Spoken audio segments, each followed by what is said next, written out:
Hay noches que no se olvidan. No porque sean extraordinarias, sino porque algo en ellas rompe el orden natural de las cosas, ese orden silencioso que uno construye con años de sacrificio, de paciencia, de amor dado sin condiciones. La noche en que Rodrigo no volvió a casa fue una de esas noches. Yo tenía 42 años, 2 hijos adolescentes, una hipoteca a mitad de pagar y la certeza, tan ingenua, lo entiendo ahora, de que el matrimonio era un lugar al que siempre se regresa. Esperé hasta la madrugada. Llamé a su teléfono más de 20 veces. Le escribí mensajes que él nunca respondió. Al día siguiente llamé a sus amigos, a su hermano, incluso a su jefe, con la excusa torpe de que había olvidado algo importante en la oficina. Nadie sabía nada. O nadie quería decirme nada, que no es lo mismo pero duele igual. A la semana, fui a la policía. Me dijeron que un adulto tiene derecho a irse. Que si no había señales de violencia, no podían hacer mucho. Me fui a casa con ese papel inútil entre las manos y con la sensación de que el suelo se había vuelto menos sólido bajo mis pies. ¿Hasta dónde debe uno sostener a su familia sin perderse a sí misma? Me lo pregunté aquella noche, sentada en la cocina con una taza de té que se enfrió sin que yo la tocara. Y no tuve respuesta. Solo tuve silencio, y la respiración dormida de mis hijos al fondo del pasillo, que era lo único que me impedía derrumbarme por completo. Pasaron los meses. Luego pasaron los años. Aprendí a vivir sin respuestas. No es fácil, pero se aprende. Reorganicé las finanzas, que estaban más comprometidas de lo que yo imaginaba. Rodrigo había retirado dinero de nuestra cuenta conjunta semanas antes de desaparecer, una cantidad que en ese momento atribuía a algún gasto que él me explicaría después. Nunca hubo después. Cuando fui al banco y pedí el estado de cuenta detallado, la empleada, una mujer de unos 50 años, de esas que miran a los ojos cuando hablan, me mostró la pantalla en silencio. 3 retiros grandes en 10 días. El último, 48 horas antes de que él no volviera. No dijo nada. No hacía falta. Guardé ese documento impreso en una carpeta. No sé por qué lo hice. Quizás porque algo en mí ya sabía que algún día lo necesitaría. Trabajé más. Pedí un aumento que merecía desde hacía 2 años y que nunca había reclamado porque Rodrigo decía que no era el momento, que podía generar conflictos, que mejor esperar. Esperé tanto que casi olvido que tenía derecho a pedirlo. Me lo dieron sin discusión. Eso también me enseñó algo. Mis hijos crecieron viendo a su madre levantarse sola cada mañana. No les expliqué todo, había cosas que no eran para sus oídos todavía, pero tampoco les mentí. Les dije que su padre había tomado decisiones que nosotros no podíamos controlar, y que nuestra vida seguía siendo nuestra.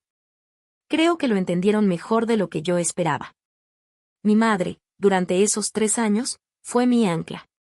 Ella vivía sola desde que mi padre murió, en la casa familiar donde mi hermano mayor, Gustavo, y yo habíamos crecido. Yo la visitaba cada semana. Le llevaba las compras, la acompañaba al médico, le arreglaba lo que se rompía. Gustavo vivía a 20 minutos de distancia, pero siempre tenía algo más urgente que hacer.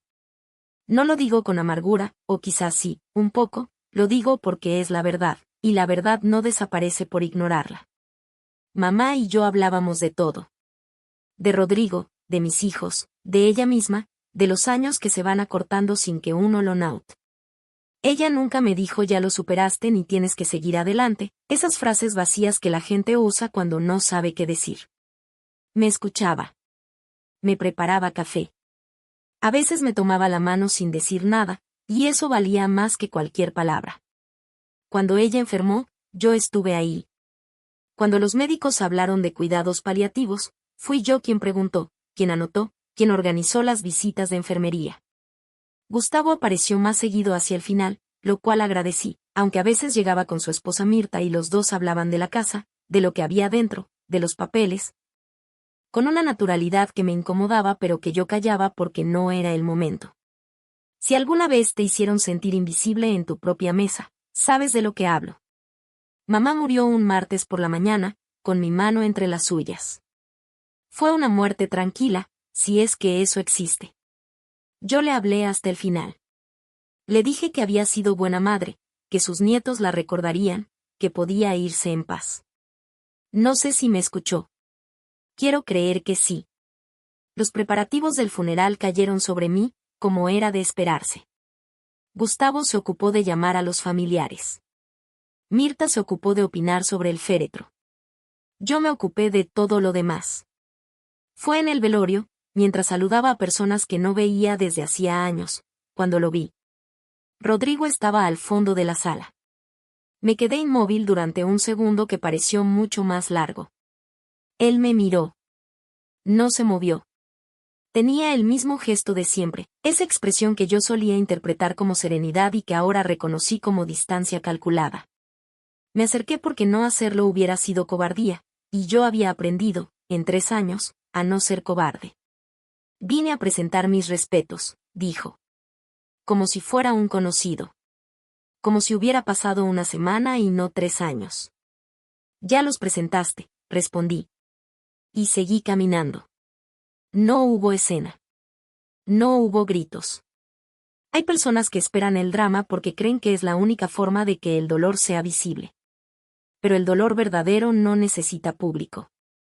Lo que sí hubo fue una cena, 2 días después del entierro, en la casa de mi madre. Una reunión familiar para hablar de los asuntos prácticos, según dijo Gustavo por teléfono. Fui. Llevé a mis hijos. Me senté a esa mesa donde había comido de niña, donde había celebrado cumpleaños, donde había llorado algunas veces y reído muchas más. Rodrigo también estaba ahí. Nadie me lo había dicho. Lo vi entrar con Gustavo, como si fuera algo natural, como si los 3 años y el dinero retirado y el silencio fueran detalles menores que el tiempo había borrado. Sentí que el aire se enrarecía, pero me mantuve quieta. Observé. La cena avanzó con esa tensión particular que tienen las reuniones familiares cuando todos saben que algo se va a decir pero nadie quiere ser el primero. Mirta habló de la casa, de que sería complicado mantenerla vacía, de que quizás lo más sensato era venderla y dividir. Gustavo asintió. Rodrigo, que no tenía ningún derecho legal sobre nada de lo que se hablaba en esa mesa, opinó sobre plazos y valores de mercado con una familiaridad que me heló. Entonces Gustavo me miró y dijo, con esa voz que usan las personas cuando quieren que algo suene razonable sin serlo, mamá me había dicho que quería que la casa fuera para los dos por igual. Pero dado que tú tienes tu propio apartamento y Rodrigo necesita estabilizarse. Me detuve ahí. Levanté la mano despacio, sin dramatismo. Rodrigo, dije. ¿Rodrigo tiene algo que ver con esta conversación? Silencio. Rodrigo desapareció hace 3 años sin decir una palabra. Retiró dinero de nuestra cuenta conjunta antes de irse. Tengo los comprobantes. Lo dije con calma. Con la misma calma con que uno enuncia un hecho verificable. No sé qué acuerdo tienen ustedes dos, pero él no tiene ningún lugar en la división de los bienes de mi madre. Mirta dijo que yo estaba exagerando. Que no era el momento. Que siempre hacía lo mismo. Gustavo dijo que solo querían evitar conflictos. Que lo habían hablado pensando en el bien de todos. Rodrigo no dijo nada. Eso fue, quizás, lo más revelador. Me quedé sentada. No me fui todavía. Quería terminar de ver. ¿Cuánto tiempo llevan planeando esto?, pregunté. Nadie respondió directamente. Mirta empezó a hablar de las intenciones de mi madre, de conversaciones que supuestamente habían tenido, de que mamá siempre había querido que Rodrigo fuera parte de la familia. Era una historia construida con fragmentos reales y mentiras suaves, el tipo de manipulación que parece casi creíble si uno no ha aprendido a reconocerla. Pero yo había aprendido. 3 años de estar sola te enseñan cosas que el matrimonio a veces encubre. Mamá me llamaba cada semana, dije. La llevé al médico durante 2 años. Organicé su cuidado. Pagué gastos que ustedes nunca vieron porque nunca estuvieron. Sé exactamente qué me dijo y qué no me dijo. Hice una pausa. Y sé que esta conversación no me la avisaron con tiempo porque sabían que si me preparaba, no funcionaría. Gustavo bajó la mirada. Eso fue suficiente confirmación. Rodrigo habló entonces, por primera vez desde que empezó la cena. Dijo que él solo quería lo mejor para los niños. Que había cometido errores pero que quería reparar las cosas. Que si yo le daba una oportunidad, podríamos hablar como adultos. No me dolió lo que intentaron quitarme, dije. Me dolió darme cuenta de lo que realmente pensaban de mí. Me levanté. Saludé a mis hijos con los ojos, esa comunicación silenciosa que habíamos desarrollado en 3 años de estar solos juntos. Ellos se levantaron también. Salimos los 3. Sin escándalo. Con la dignidad intacta. En los días siguientes hubo llamadas. Mensajes de Gustavo diciendo que yo había malinterpretado todo, que él nunca quiso herirme, que la familia no podía fragmentarse así. Mensajes de Mirta, más breves y más fríos, insinuando que yo era difícil, que siempre había sido difícil. Un mensaje de Rodrigo que no abrí. Mi prima Elena, que había estado en el velorio y que conocía a esta familia desde antes que yo, me llamó para decirme que ella había escuchado a Gustavo y a Rodrigo hablar en el pasillo durante el funeral. Que habían mencionado la casa. Que le había parecido raro pero no había querido decirme nada en ese momento para no alterarme. Me lo dijo ahora porque sentía que yo tenía derecho a saber. La escuché. Le agradecí. Eso también importa, tener a alguien que diga la verdad aunque llegue tarde. Consulté a un abogado. Los papeles de mi madre eran claros. Había un testamento. Yo era la única heredera del inmueble, porque durante 2 años había sido yo quien figuraba como responsable de su cuidado. Mamá lo había arreglado en silencio, sin decírmelo, quizás porque sabía que yo nunca lo hubiera pedido. O quizás porque ella también conocía a Gustavo mejor de lo que Gustavo creía. Han pasado 8 meses desde aquella cena. No hablo con Gustavo.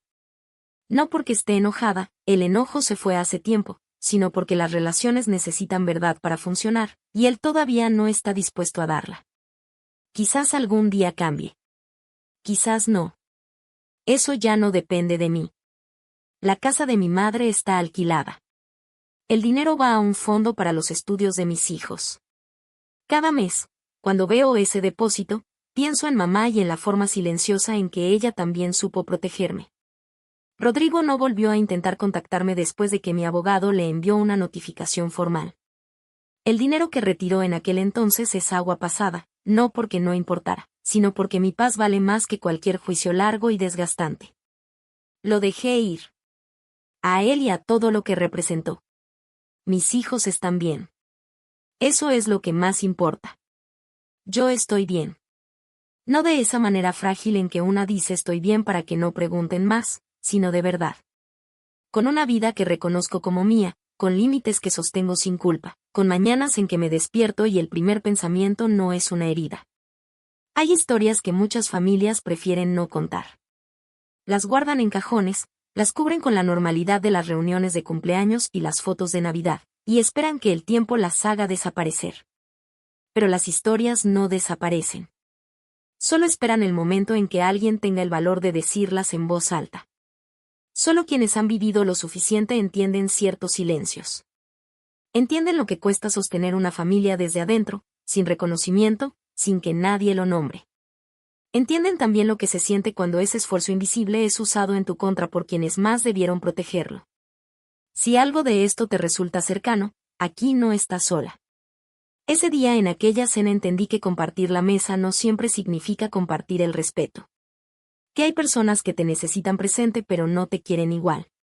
Y que a veces, el mayor acto de amor propio es levantarse en silencio, con la frente alta, y no volver a sentarse en ese lugar nunca más. ¿Tú qué habrías hecho en mi lugar?